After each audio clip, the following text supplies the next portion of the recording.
Mi propio hijo me empujó por unas escaleras a los 68 años. Mientras mi cuerpo se recuperaba de los moretones, mi cuenta bancaria guardaba un secreto de 17 millones que ni él ni su ambiciosa esposa jamás imaginaron.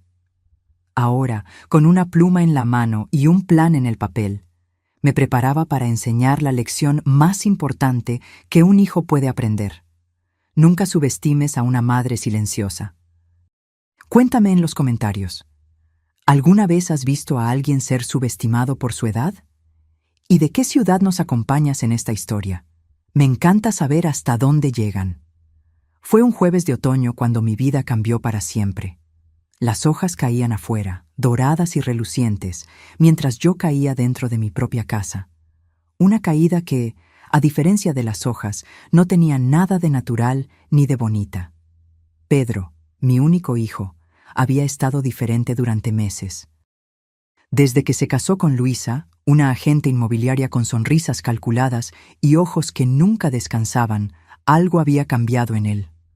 Poco a poco, mi presencia en la casa donde vivíamos juntos, la casa que construí con el sudor de mi trabajo como médica durante más de 4 décadas, pasó de ser bienvenida a tolerada y luego a un inconveniente.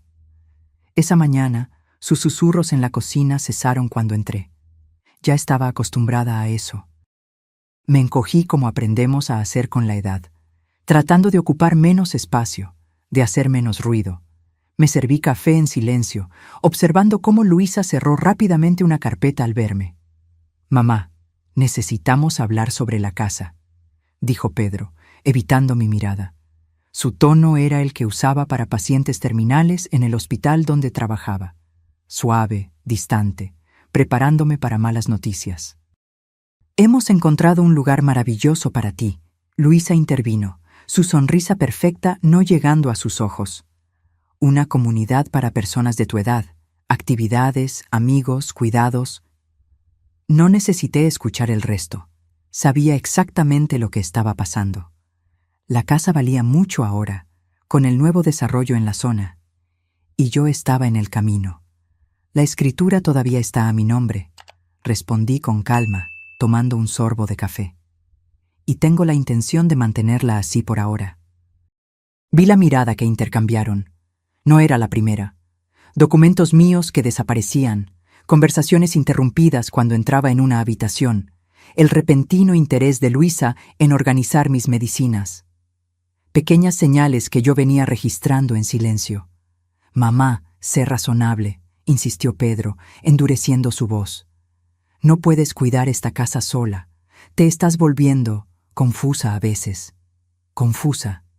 La palabra que usan cuando quieren decir inconveniente. Tomé mi taza y me dirigí a las escaleras. Necesitaba distancia, necesitaba pensar. Pero Luisa me bloqueó el camino. «Necesitamos resolver esto ahora, doña Elena», dijo ella, la máscara de paciencia deslizándose. «Ya hemos encontrado un comprador». Me detuve, sorprendida por la audacia. «¿Están vendiendo mi casa sin mi consentimiento?» Pedro se acercó por detrás. «Es por tu propio bien. Necesitas firmar algunos papeles. Hoy». Intenté pasar por Luisa, pero ella me agarró del brazo. Me di la vuelta para soltarme y sentí las manos de Pedro en mi espalda. No con la fuerza suficiente para parecer un empujón intencional, pero lo suficiente para desequilibrarme en la cima de las escaleras. Recuerdo que el mundo giraba, la sensación de vacío, el impacto de cada escalón contra mi cuerpo. Al final de la caída, miré hacia arriba y los vi a los dos en la cima de las escaleras, con los ojos muy abiertos, no por preocupación, sino por cálculo. «Mamá se cayó», gritó Pedro, a nadie en particular, construyendo su coartada. «Fue un accidente». Pero no bajaron de inmediato. Primero, Luisa apartó a Pedro, susurrándole algo. Cuando finalmente vinieron, sus rostros ya estaban compuestos en expresiones de preocupación, perfectas, ensayadas. «No te muevas, mamá», dijo Pedro, ahora en modo médico. «Podrías haberte roto algo». No me rompí. Algunos moretones profundos, un corte en la ceja, un esguince en la muñeca. nada comparado con la fractura en la confianza que tenía en mi único hijo. «Te llevaré al hospital», dijo, más una declaración que una pregunta. «No», respondí con una firmeza que lo sorprendió. «Voy a salir por unas horas. Necesito pensar». Conseguí levantarme sola, ignorando el dolor que irradiaba desde mi cadera. Tomé mi bolso y las llaves del coche. «Mamá, no estás en condiciones de conducir», argumentó Pedro con una nota de pánico en su voz. Lo ignoré y salí por la puerta principal. Lo que él no sabía es que yo ya tenía un plan de emergencia. Desde hacía meses sentía que algo andaba mal, que estaban tramando algo. Así que me preparé. Reservé una habitación en un pequeño hotel en la ciudad vecina, donde nadie me conocía. Y lo más importante, 3 meses antes había transferido la mayor parte de mi dinero a una cuenta que solo yo controlaba. Conduje lentamente hasta el café al lado del hospital donde trabajé durante décadas. El dolor era intenso, pero la claridad mental lo compensaba. Marina, la camarera que me conocía desde que era una pasante de enfermería, abrió los ojos al ver el corte en mi ceja. «Doña Elena, ¿qué le pasó?» «Me resbalé», respondí simplemente. No estaba lista para poner en palabras lo que había sucedido. «Un café bien cargado, por favor». Ella trajo el café y un kit de primeros auxilios, limpiando delicadamente el corte mientras yo bebía. No hizo más preguntas. Solo dejó un sándwich que no pedí en la mesa y me apretó el hombro antes de alejarse. En ese momento, sentada en ese café familiar, con el rostro lastimado y el corazón roto, tomé mi decisión. No sería una víctima, no sería desechada. Lo que Pedro y Luisa no sabían, lo que nadie sabía, era que durante mi carrera invertí sistemáticamente en propiedades médicas, clínicas y laboratorios. Como viuda de un profesor universitario, todos presumían que vivía modestamente de su pensión y de mi jubilación como médica. La verdad, había acumulado una fortuna de 17 millones, cuidadosamente invertidos y protegidos. Tomé mi celular y llamé a Jaime Méndez, mi abogado y amigo de confianza desde hacía 30 años. «Jaime, necesito verte hoy. Es urgente». 3 horas después, me senté en su oficina, explicando con calma lo que había sucedido mientras él tomaba notas. Su rostro se endurecía. «Elena, esto es agresión», dijo finalmente. «Podemos presentar una denuncia». «Aún no», respondí.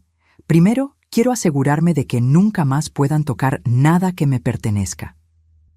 Pasé la noche en el hotel que había reservado, tomando analgésicos para el dolor físico y planeando cada paso para lidiar con el dolor emocional. A la mañana siguiente, cuando Pedro me llamó frenéticamente, atendí con una calma que lo desconcertó. «Estoy bien», dije, cortando sus disculpas ensayadas. «Regresaré cuando esté lista». Al día siguiente, me desperté con el cuerpo adolorido. Cada movimiento era un recordatorio de esos breves segundos en las escaleras, de esas manos en mi espalda. Pero mi mente estaba clara, enfocada. Tomé un largo baño, dejando que el agua caliente aliviara el dolor en los músculos magullados mientras organizaba mis pensamientos. Jaime llegó al hotel puntualmente a las 9 a.m., llevando un portafolio de cuero y una expresión sombría. Nos sentamos en la pequeña sala de estar de la suite, y él abrió una laptop donde ya había preparado varios documentos. «Elena, quiero que lo pienses con cuidado», dijo, su tono profesional enmascarando la preocupación. «Lo que propones es sustancial». «Llevo meses pensando en esto, Jaime, solo que no imaginé que llegaría a este punto». Él asintió, entendiendo que mi decisión no era un impulso nacido del trauma, sino una conclusión madurada por la observación. Durante años había visto a Pedro cambiar, volviéndose más distante, más influenciable bajo la mirada ambiciosa de Luisa, pequeñas traiciones que se acumulaban como gotas de agua, hasta que el empujón fue solo la última gota que colmó el vaso. «Entonces, a trabajar», dijo Jaime, pasándome documentos para firmar. Primero, transferimos oficialmente la propiedad de la casa a una fundación que acababa de crear, la Fundación Nuevos Comienzos, destinada a apoyar a mujeres mayores de 60 años en situación de vulnerabilidad. La casa sería la sede de la fundación, con espacio para oficinas y alojamiento temporal. Luego, actualizamos mi testamento, eliminando a Pedro como beneficiario principal y dejándole solo una pequeña anualidad, suficiente para que no pudiera impugnar legalmente, pero una fracción de lo que esperaba heredar. Finalmente, creamos un poder notarial para decisiones de salud, nombrando a Jaime y a mi antigua colega del hospital, la doctora Carmen Oliveira, como responsables de decisiones médicas en caso de que yo no pudiera tomarlas. Pedro ya no tendría el poder de decidir sobre mi salud o mis internaciones. ¿Y qué hay de la evidencia del incidente?, preguntó Jaime con cautela. Sonreí, sintiendo una mezcla de tristeza y determinación. Tengo algo que no esperaban. 2 meses antes, preocupada por objetos que desaparecían y conversaciones sospechosas, instalé discretamente cámaras de seguridad en la casa. No era paranoia, era experiencia. En 40 años como médica, aprendí a reconocer las señales de abuso contra ancianos. Nunca imaginé que aplicaría ese conocimiento a mi propia vida. Las cámaras lo capturaron todo, expliqué, entregándole a Jaime un pequeño pendrive. El empujón, la conversación de ellos después, la demora en socorrerme, todo. Jaime vio el video en silencio, su rostro se endurecía. Cuando terminó, cerró la laptop con un movimiento decidido. Esto lo cambia todo, Elena. Tenemos evidencia concreta. No quiero presentar una denuncia. Aún, expliqué. Quiero que ellos sepan que tengo esto, que entendieron lo que hicieron, que se den cuenta de las consecuencias. Después, decidiremos los próximos pasos. Jaime no parecía convencido, pero respetó mi decisión. Antes de irse, tomó mis manos entre las suyas. Ten cuidado. La gente desesperada hace cosas desesperadas.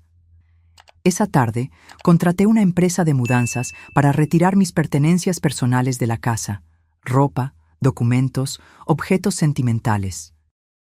Les di instrucciones de ir cuando Pedro estuviera en el hospital, durante su turno. También contraté una empresa de seguridad para cambiar las cerraduras después de la mudanza de mis pertenencias.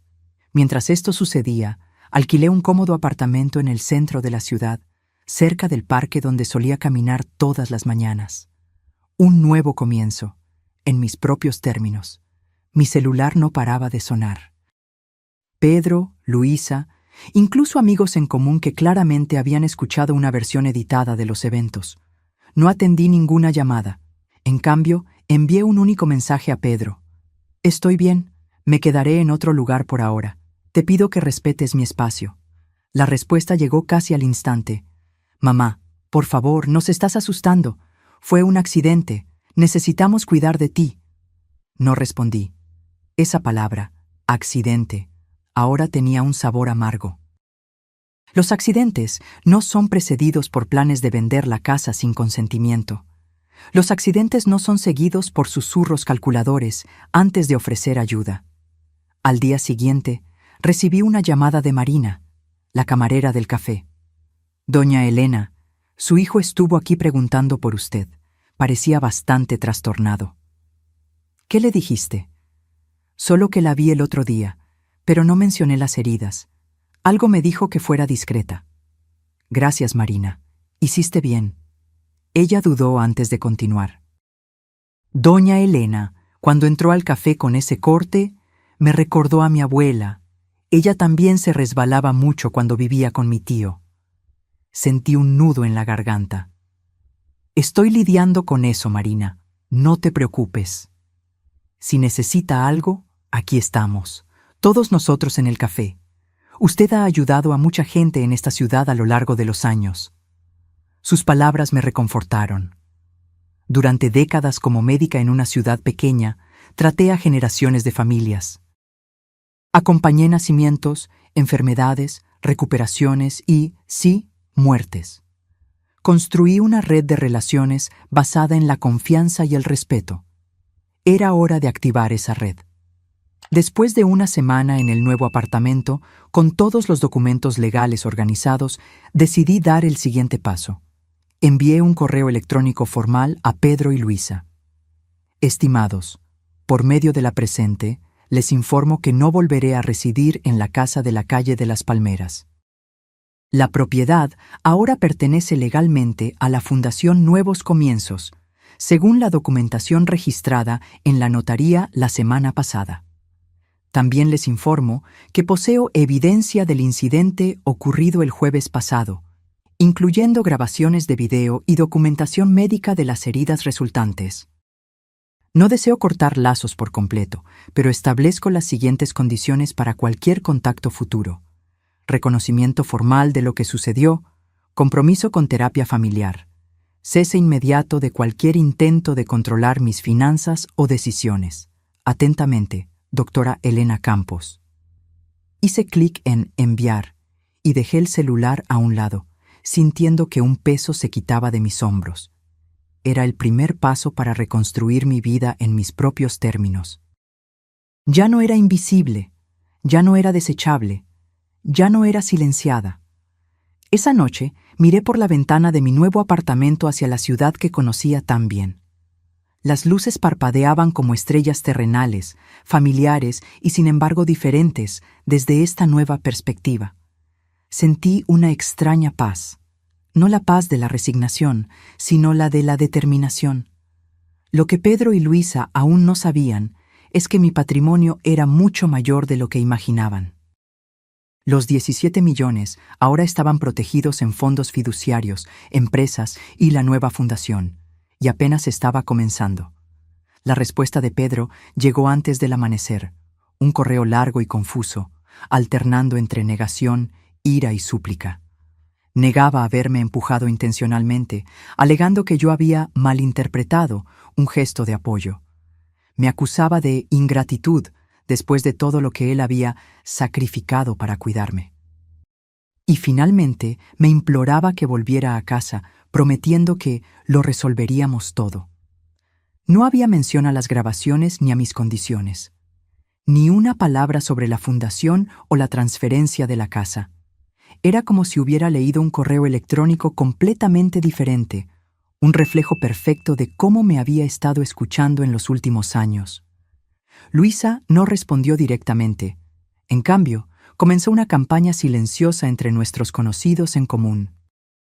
Amigos llamaban preocupados, diciendo que habían oído que yo estaba confusa, tal vez sufriendo de demencia precoz, que Pedro estaba devastado con mi condición y mi comportamiento errático. Yo escuchaba pacientemente, agradecía la preocupación y luego, con calma, los invitaba a tomar un café en mi nuevo apartamento. Cuando venían, y la mayoría lo hizo, movida por la curiosidad o la genuina preocupación, no encontraban a una anciana confusa, sino a la misma médica articulada y perspicaz que conocían desde hacía décadas. Carmen, mi colega de residencia y amiga de 40 años, fue la primera en visitar. Trajo flores y una mirada desconfiada. Luisa me llamó, dijo, mientras yo servía té en el pequeño balcón. Dijo que estabas teniendo episodios. Sonreí poniendo la tetera sobre la mesa. ¿Qué tipo de episodios exactamente? Paranoia, agresividad, confusión. Carmen estudió mi rostro mientras hablaba, sus ojos de médica evaluando clínicamente.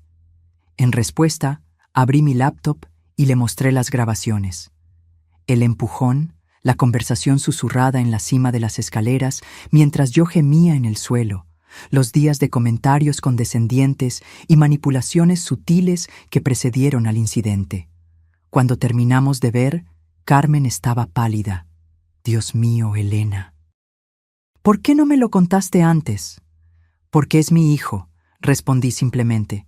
Quería creer que estaba imaginando cosas, quería estar equivocada. Ella me tomó la mano. ¿Qué puedo hacer? Sé mi testigo. Cuando la gente pregunte, di la verdad. No estoy senil, no estoy confusa. Me estoy protegiendo a mí misma. Carmen hizo más que eso. Como médica respetada en la comunidad, su palabra tenía peso. En cuestión de días, la narrativa cuidadosamente construida por Luisa comenzó a desmoronarse. En la segunda semana en mi nuevo hogar, recibí una llamada inesperada del doctor Soares, director del hospital donde Pedro trabajaba y mi antiguo jefe. «Elena, necesitamos hablar sobre Pedro», dijo sin preámbulos. «¿Qué pasó, Roberto?» «Él está desestabilizado. Ha cometido algunos errores en el trabajo. Nada grave aún, pero estoy preocupado. Y hay rumores circulando sobre lo que pasó entre ustedes». Suspiré profundamente. «Los rumores son ciertos, Roberto. Tengo evidencia». Silencio al otro lado de la línea. Luego, ¿tienes la intención de hacerlo público? No es mi intención perjudicar su carrera. Solo quiero vivir en paz y seguridad. Entiendo. Otra pausa. Le sugerí que tomara una licencia, para buscar ayuda. Si puedes posponer cualquier acción legal hasta que veamos si responde al tratamiento. Cerré los ojos, sintiendo ese antiguo dolor materno, el deseo instintivo de proteger a mi hijo, incluso cuando me lastimó. Esperaré, Roberto. Pero no puedo prometer por cuánto tiempo. Después de colgar, me quedé mirando por la ventana, observando a las personas pasar abajo, cada una llevando sus propias historias invisibles. ¿Cuántas de esas personas sonriendo escondían dolores como el mío? ¿Cuántas habían sido traicionadas por aquellos que se suponía que las amaban? Fue en ese momento que decidí expandir el alcance de la Fundación Nuevos Comienzos. No sería solo un refugio temporal, sino un centro de recursos completo: asistencia legal, consejería, planificación financiera, todo dirigido a mujeres ancianas en transición. Mujeres como yo, pero tal vez sin los recursos que yo tenía. Al día siguiente, programé una reunión con Jaime para discutir los detalles legales y financieros. Mientras preparábamos la documentación, recibí un ramo de flores. La tarjeta solo decía: «Por favor, encuéntrame. Necesito explicar. Pedro». No respondí. Las flores se marchitaron en el vestíbulo de entrada. 3 días después, apareció en el café donde solía desayunar. Parecía abatido, con ojeras profundas y la barba sin afeitar. Tan diferente del médico siempre impecable que orgullosamente presentaba a sus colegas. «Mamá», dijo de pie junto a mi mesa, pareciendo inseguro sobre si podía sentarse. «Pedro», respondí con calma, señalando la silla frente a mí. Se sentó, mirando nerviosamente a su alrededor como si temiera ser reconocido. «Necesitamos hablar. Te escucho. En privado. Estamos bien aquí». Tomé un sorbo de café, manteniendo mis ojos en los suyos. Bajó la voz. «¿Qué estás haciendo? Esas historias que estás difundiendo. La casa». «No estoy difundiendo historias, Pedro. Estoy diciendo la verdad, y en cuanto a la casa, ahora sirve a un propósito mayor. Es nuestra casa familiar». «Era mi casa», corregí suavemente. «Comprada con mi dinero, mantenida con mi trabajo. Tienes tu propia casa con Luisa». Se pasó la mano por el cabello, un gesto nervioso que reconocí de su infancia. «Mira, sé que hubo un malentendido. Nunca quise lastimarte. Fue un accidente. Te resbalaste. Tengo las grabaciones, Pedro». Mi voz seguía siendo tranquila, pero firme. Del empujón, de la conversación después, de todo. Su rostro palideció. «¿Qué grabaciones? ¿Nos estabas espiando?» «Me estaba protegiendo, y fue bueno que lo hiciera». Miró a su alrededor de nuevo, ahora claramente incómodo. «¿Qué quieres? ¿Dinero? ¿Es eso?» La pregunta me golpeó como una bofetada. Mi propio hijo pensaba que lo estaba chantajeando. «Quiero que busques ayuda, Pedro, para tu comportamiento, para tu ira, para esta persona en la que te has convertido, que apenas reconozco». «No necesito ayuda». Su voz se elevó, atrayendo miradas. «El doctor Soares no está de acuerdo. Me llamó preocupado por tus errores en el hospital». Pedro se puso rígido. «¿Hablaste con mi jefe? ¿Estás tratando de arruinar mi carrera también?» «Él me buscó, no al revés. Está preocupado como yo lo estoy». Esto es ridículo, te estás comportando como una anciana vengativa. Esas palabras debieron haber dolido, pero en cambio confirmaron lo que ya sabía. Este hombre sentado frente a mí ya no era el niño que crié. Creo que ya no tenemos nada más de qué hablar, Pedro. Puse dinero sobre la mesa para pagar mi café. Cuando estés listo para asumir la responsabilidad de lo que hiciste y buscar ayuda, sabes cómo encontrarme. Me levanté para irme, pero él me agarró la muñeca. No hemos terminado, no puedes simplemente quitarme todo así. La casa, tu herencia. Miré su mano en mi muñeca, luego a sus ojos. Suéltame, Pedro. Ahora. Algo en mi voz, o tal vez en las miradas de los otros clientes, hizo que me soltara. Salí del café sin mirar atrás, sintiendo su mirada furiosa en mi espalda. La noticia de la transformación de la casa en sede de la Fundación Nuevos Comienzos se extendió rápidamente por la ciudad. Era el tipo de chisme que a la gente le encanta compartir. Un giro inesperado, una historia de redención, un poco de drama familiar. Para mi sorpresa, la reacción fue mayoritariamente positiva. Antiguas pacientes llamaban ofreciendo apoyo, voluntariado y donaciones. Colegas médicos se ofrecían a dar consultas gratuitas para las futuras residentes. Incluso los medios locales mostraron interés, con el periódico de la ciudad queriendo hacer un reportaje sobre la iniciativa. Luisa, por supuesto, tenía una perspectiva diferente. Una semana después de mi encuentro con Pedro en el café, apareció en la oficina provisional de la fundación, donde yo trabajaba con 2 trabajadoras sociales recién contratadas. «Necesitamos hablar», dijo, ignorando por completo a los demás en la sala. Pedí a las asistentes que me disculparan y la llevé a una pequeña sala de reuniones. Estaba impecablemente vestida como siempre, pero había algo desaliñado en sus ojos, una desesperación mal contenida. «¿Qué quieres, Luisa?» «Quiero que pares con esto. Toda esta farsa», gesticuló vagamente hacia la oficina.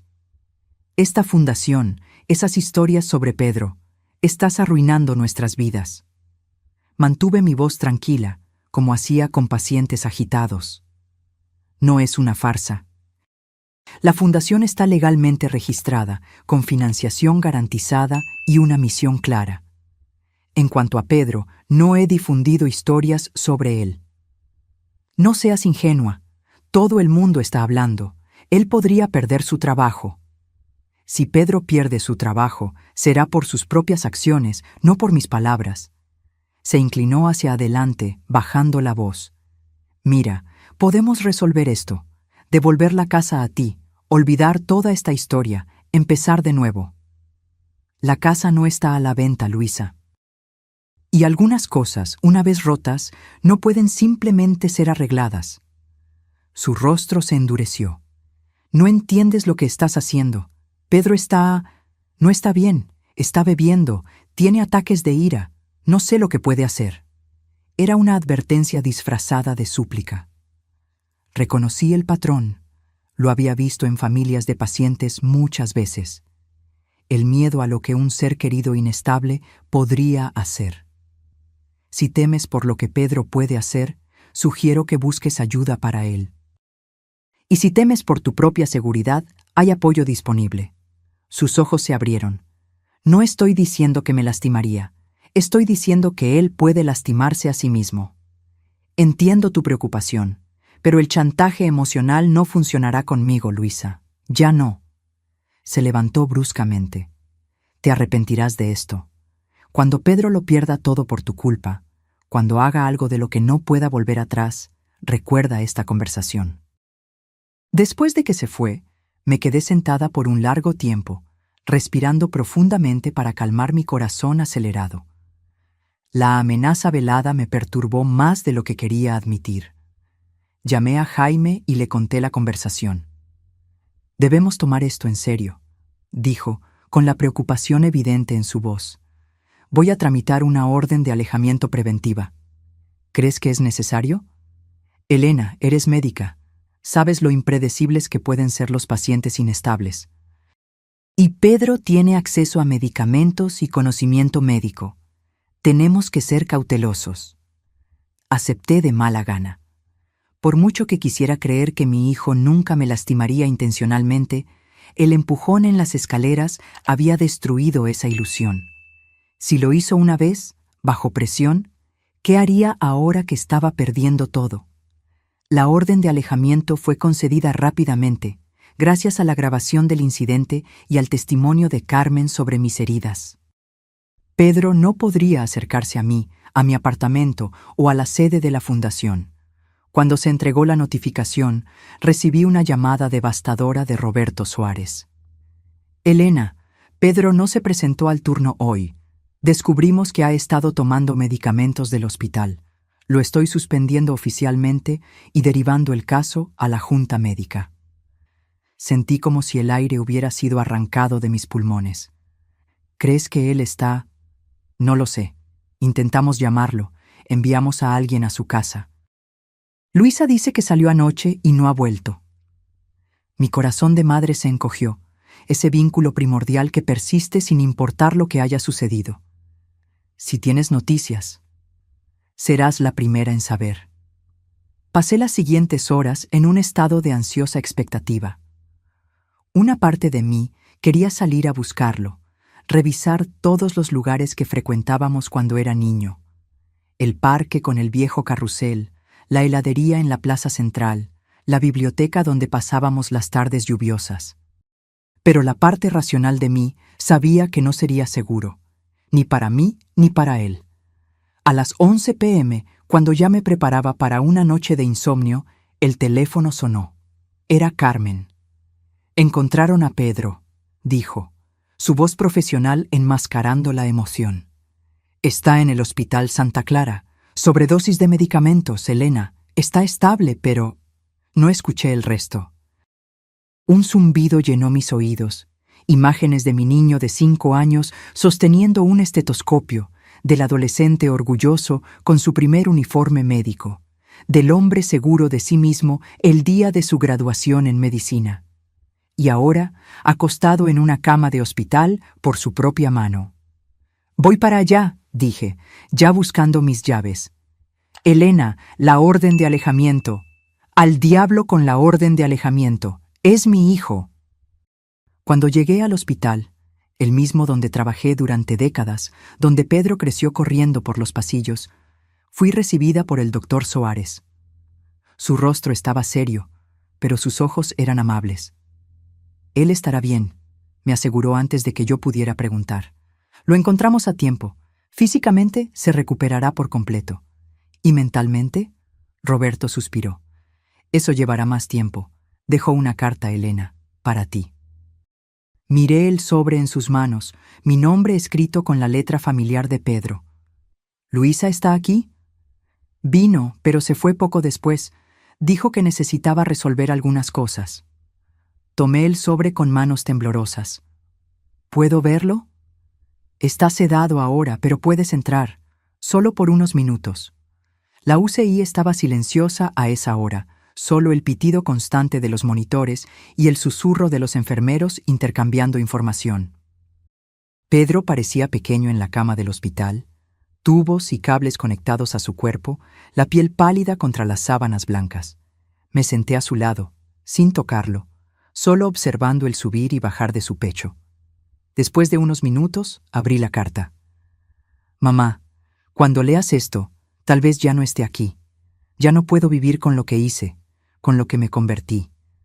Desde que papá murió, sentí que necesitaba demostrar algo. Ser más, tener más. Luisa alentó eso, pero la culpa es mía. La elección fue mía». Ese día en las escaleras, yo sabía lo que estaba haciendo. No fue un empujón impulsivo, fue calculado. Pensé que si te lastimabas, podríamos convencerte de que necesitabas cuidados, que ya no podías vivir sola. El plan era internarte, asumir el control legal, vender la casa. Todo para un nuevo comienzo, una consulta propia, una vida que creí que merecía. Nunca imaginé que lo descubrirías, que estarías un paso por delante. Cuando vi lo que hiciste con la casa, con tu dinero, cuando me di cuenta de que todos sabían la verdad sobre mí, no pude soportarlo. No el juicio de ellos, sino tu mirada en ese café, no con ira, sino con decepción. Lo siento, mamá, más de lo que las palabras pueden expresar. No pido perdón, no lo merezco. Solo quiero que sepas que, al final, entendí lo que intentabas enseñarme todos estos años. Sobre la integridad, sobre cuidar de los demás, sobre ser un hombre mejor que tus ambiciones. Demasiado tarde para mí, pero tal vez no para aquellos a quienes ayudarás con la fundación. Usa mi fracaso como ejemplo. Cuenta mi historia si ayuda a alguien. Con amor, a pesar de todo, Pedro doblé la carta lentamente, las lágrimas empañando mi visión. No eran lágrimas solo de dolor, sino de una comprensión profunda y triste. Mi hijo se había perdido en algún momento del camino y yo no me había dado cuenta hasta que fue demasiado tarde. Me quedé a su lado hasta el amanecer, observando su rostro en busca del niño que conocí, pensando en todas las formas en que ambos nos habíamos fallado el uno al otro. Cuando los primeros rayos de sol entraron por la ventana, tomé una decisión. Acaricié suavemente su frente, como hacía cuando era pequeño y tenía fiebre. «Vamos a encontrar un camino de regreso, hijo», susurré. De alguna manera. Los siguientes 3 meses fueron un viaje difícil para todos nosotros. Pedro fue transferido a una clínica de rehabilitación después de ser dado de alta del hospital, especializada en profesionales de la salud con problemas de dependencia química y salud mental. Inicialmente, mantuve la distancia, siguiendo la recomendación de los terapeutas, pero nos escribíamos cartas semanalmente. Un regreso a una forma de comunicación más reflexiva, más honesta. La primera vez que lo visité, 60 días después de su internación, fue un encuentro cargado de emoción. Sentados en un jardín tranquilo de la clínica, lejos de los oídos de los otros pacientes, finalmente tuvimos la conversación que necesitábamos tener. «Pasé tanto tiempo enojado», dijo Pedro, mirando sus propias manos. «Con papá por morir temprano, contigo por ser tan exitosa, conmigo mismo por nunca sentirme suficiente». «Nunca supe que te sentías así», respondí, dándome cuenta de cuánto habíamos dejado sin decir a lo largo de los años. Yo tampoco lo sabía, no realmente. Lo enterré todo bajo capas de ambición y resentimiento. Luisa solo explotó algo que ya estaba allí. Hablando de Luisa, ella había desaparecido de la vida de Pedro poco después de su internación. Jaime descubrió que había vaciado las cuentas conjuntas y puesto la casa de ellos en venta incluso antes de que Pedro recibiera el alta del hospital. Un final predecible para una relación construida sobre la ambición compartida. «¿Qué pasó con la orden de alejamiento?», preguntó Pedro, mirándome directamente por primera vez. «Suspendida, condicionalmente, mientras continúes el tratamiento y las sesiones de terapia familiar que comenzaremos la próxima semana». Él asintió, aceptando los términos sin discusión. Un cambio notable del hombre que me había confrontado en el café meses atrás. Mientras Pedro luchaba con su recuperación, la Fundación Nuevos Comienzos florecía.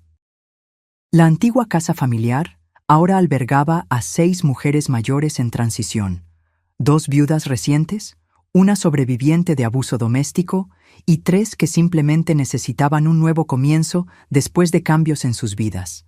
Además del refugio temporal, ofrecíamos consejería legal, planificación financiera y un programa de reinserción profesional para mujeres mayores de 60 años. Carmen se unió al consejo directivo, aportando su experiencia médica y su compromiso inquebrantable con el bienestar de las mujeres mayores.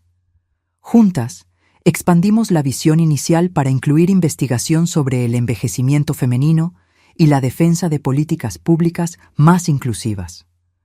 Una tarde particularmente ajetreada, mientras entrevistábamos a candidatas para una nueva vacante en el refugio, Carmen me miró con una sonrisa curiosa.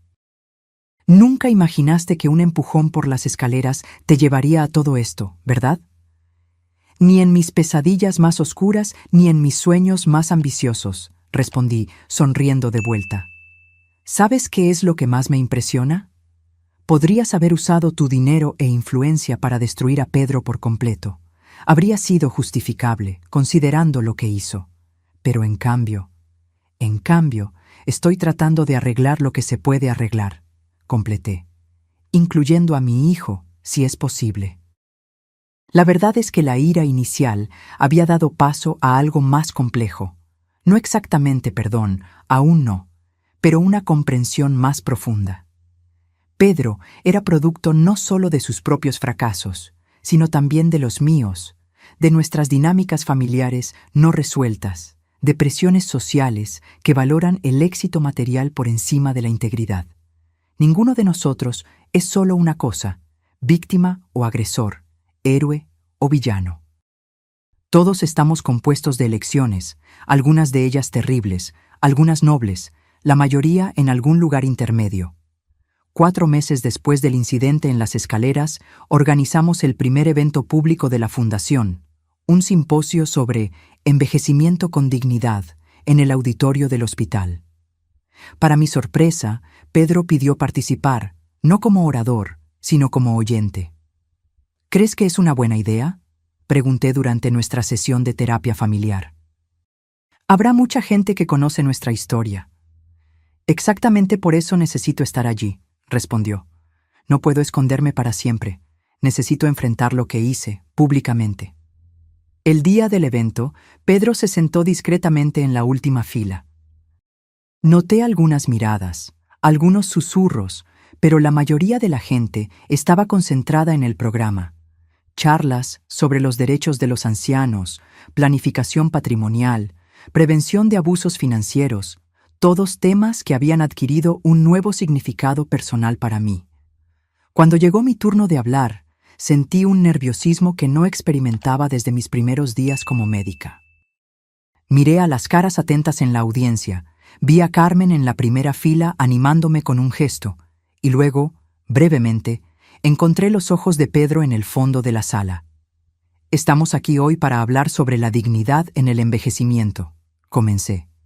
Sobre el derecho de cada persona a mantener el control sobre su vida, sus elecciones, su futuro, independientemente de la edad. Este derecho a veces se viola de maneras obvias y violentas, pero más a menudo se erosiona silenciosamente, a través de pequeñas desconsideraciones, exclusiones sutiles, decisiones tomadas por nuestro propio bien sin nuestro consentimiento. Hice una pausa, respirando hondo antes de continuar. Algunos de ustedes conocen mi historia personal, los eventos que me llevaron a crear esta fundación. Lo que quizás no sepan es que esa historia no comenzó con un acto de violencia, sino con años de pequeñas concesiones, momentos en los que permití que mi voz fuera silenciada, que mis decisiones fueran cuestionadas, que mi autonomía fuera comprometida. Todo en nombre del amor, de la paz familiar, de la conveniencia. Miré de nuevo a Pedro, que ahora tenía lágrimas en los ojos, pero mantenía el contacto visual. Lo que aprendí, lo que todos necesitamos aprender, es que la dignidad no es algo que pueda ser concedido o retirado por otros. Es un derecho inherente que debemos proteger activamente, en nosotros mismos y en todos a nuestro alrededor. Y cuando esa dignidad es violada, tenemos no solo el derecho, sino la responsabilidad de alzar la voz, de establecer límites, de exigir respeto. Continué hablando sobre los recursos que la Fundación ofrecía, sobre planes futuros, sobre investigaciones y defensa. Pero el mensaje central siguió siendo el mismo. Nunca más sería silenciada. Nunca más me rebajaría para acomodar la comodidad o la conveniencia de otros, y trabajaría para garantizar que ninguna otra mujer necesitara tocar fondo o llegar al pie de unas escaleras para aprender esa lección. Después del evento, mientras conversaba con algunos participantes, noté que Pedro se acercaba con vacilación. Esperó pacientemente a que yo terminara mi conversación, luego dio un paso al frente. Fue inspirador, dijo simplemente. Gracias por permitirme estar aquí. Tú estás haciendo el trabajo difícil, respondí. El de reconocer, el de cambiar, eso es lo que importa. Nos quedamos en silencio por un momento, años de historia no dicha flotando entre nosotros. Estoy vendiendo mi parte de la clínica, dijo finalmente. Donaré el dinero a la fundación, de forma anónima, por supuesto. No quiero que parezca que estoy tratando de comprar la redención. ¿Qué vas a hacer? Acepté un puesto en un hospital público. Salario menor, más horas, pero siento que es donde realmente puedo retribuir, y estoy considerando trabajo voluntario con poblaciones vulnerables, si me aceptan, considerando mi historial. Asentí, sintiendo una mezcla de orgullo y tristeza. Un día a la vez, Pedro. Un día a la vez, él estuvo de acuerdo. A la mañana siguiente, tomé mi café en el balcón del apartamento, observando cómo la ciudad despertaba. A los 68 años, había reconstruido mi vida de maneras que nunca imaginé. Había encontrado una nueva misión, nuevas relaciones, una nueva apreciación por mi propia fuerza. El camino con Pedro sería largo e incierto. Algunas heridas son demasiado profundas para sanar por completo. Algunas roturas nunca vuelven a ser exactamente como eran antes. Pero tal vez no tenían que serlo. Tal vez podríamos construir algo nuevo a partir de los fragmentos, no perfecto, no sin cicatrices, pero honesto de una manera que nunca habíamos sido antes. Esa tarde, caminé hasta el parque donde solía llevar a Pedro cuando era niño. Me senté en el mismo banco donde lo observaba jugar, donde le enseñé a andar en bicicleta, donde lloramos juntos después de la muerte de su padre. El pasado y el presente se entrelazaban como hilos de un tapiz complejo, algunos brillantes, otros oscuros, todos necesarios para el patrón completo. Saqué de mi bolsillo una pequeña llave, la llave de la casa que ahora albergaba la fundación. Pasé mis dedos sobre sus bordes, sintiendo el peso simbólico. Esta llave representaba no solo un lugar físico, sino un cambio fundamental en la forma en que yo existía en el mundo. Ya no estaba disminuida, ya no era invisible, ya no era silenciada. Una anciana se sentó a mi lado, mirando con curiosidad la llave en mis manos. ¿Un lugar especial?, preguntó amistosamente. Sí, respondí sonriendo. Un lugar donde las voces son escuchadas. Suena maravilloso, dijo. Siempre necesitamos más lugares así. La miré más atentamente, los hombros ligeramente encorvados, las manos arrugadas, pero los ojos vivos y perspicaces. Me pregunté cuál sería su historia, qué silencios cargaba, qué palabras esperaban ser dichas. De hecho, dije, guardando la llave y extendiendo mi tarjeta, quizás le gustaría conocer este lugar, siempre estamos con las puertas abiertas. Ella tomó la tarjeta, leyendo el nombre de la fundación con creciente interés. Mientras comenzábamos a conversar, sentí esa profunda satisfacción que viene no de la venganza o la justicia, sino de la transformación, de tomar algo roto y reconstruirlo en algo más fuerte, más significativo, más amplio que tú misma. La caída había sido solo el comienzo. Lo que importaba era cómo elegí levantarme. No solo para mí, sino para todas aquellas que vendrían después, buscando un camino a través de sus propias sombras, hacia la luz de sus voces finalmente liberadas. ¿Y tú? ¿Alguna vez has presenciado que alguien sea subestimado por su edad?